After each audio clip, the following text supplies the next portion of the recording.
குட்கா முறைகேடு வழக்கில் முன்னாள் அமைச்சர்கள் விஜயபாஸ்கர், பி.வி. ரமணா உள்ளிட்டோர் சிறப்பு நீதிமன்றத்தில் இன்று நேரில் முன்னிலையானார்கள். குட்கா முறைகேடு தொடர்பாக அமைச்சர்கள், காவல்துறை உயர் அதிகாரிகளுக்கு எதிராக நடுவண் புலனாய்வுத்துறை தொடர்ந்த வழக்கு சென்னை சிறப்பு நீதிமன்றத்தில் நடைபெற்று வருகிறது.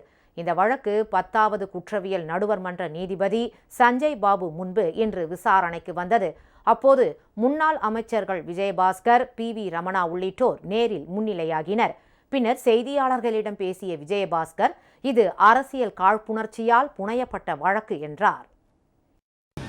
அரசியல் ரீதியாக அரசியல் காழ்ப்புணர்ச்சியோடு ஜோடிக்கப்பட்ட, புனையப்பட்ட தவறான வழக்கு. இதை நாங்கள் நீதியை பெரிதும் நம்புகின்றோம், மதிக்கின்றோம். சட்ட ரீதியாக நீதிமன்றத்திலே வாதிட்டு நிரபராதி என்பதை நிச்சயமாக நிரூபிப்போம். குட்கா முறைகேடு வழக்கு விசாரணை வரும் 23ஆம் தேதிக்கு ஒத்திவைக்கப்பட்டுள்ளது.